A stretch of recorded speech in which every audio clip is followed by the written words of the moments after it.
রাশিয়ার তেল কেনা দেশগুলির উপর ট্রাম্পের কঠোর চাপ, নতুন নিষেধাজ্ঞার পথে ওয়াশিংটন। ওয়াশিংটনে নতুন করে উত্তাপ ছড়ালো রাশিয়া ইউক্রেন যুদ্ধকে ঘিরে। মার্কিন সিনেটর লিন্ডসে গ্রাহাম জানিয়েছেন, রাশিয়ার বিরুদ্ধে বহুল আলোচিত নতুন নিষেধাজ্ঞা বিলের অনুমোদন দিয়েছেন প্রেসিডেন্ট ডোনাল্ড ট্রাম্প।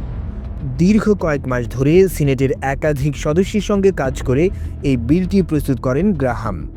এই বিল কার্যকর হলে প্রেসিডেন্ট ট্রাম্প সরাসরি এমন দেশগুলোর বিরুদ্ধে শাস্তিমূলক ব্যবস্থা নিতে পারবেন যারা কম দামে রাশিয়ার তেল কিনে প্রেসিডেন্ট ভ্লাদিমির পুতিনের যুদ্ধযন্ত্রে অর্থ যোগাচ্ছে।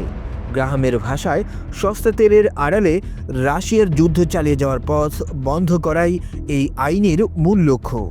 বিলে প্রেসিডেন্টকে ব্যাপক ও শক্তিশালী ক্ষমতা দেওয়া হয়েছে, বিশেষ করে চীন, ভারত ও ব্রাজিলের মতো বড় অর্থনীতির দেশগুলির উপর চাপ সৃষ্টি করার জন্য, যেন তারা রাশিয়ার তেল কেনা বন্ধ করতে বাধ্য হয়। সিনেটর গ্রাহাম আশাবাদী, এই বিলটি খুব শিগগিরই শক্তিশালী সমর্থনে পাশ হবে। তার ইঙ্গিত অনুযায়ী আগামী সপ্তাহের শুরুতেই সিনেটে এই বিষয়ে ভোট হতে পারে। বিশ্ব রাজনীতিতে প্রশ্ন এখন একটাই, এই নিষেধাজ্ঞা কি সত্যিই রাশিয়ার অর্থনীতিকে চাপে ফেলবে, নাকি নতুন করে বৈশ্বিক জ্বালানি বাজারে অস্থিরতা বাড়াবে?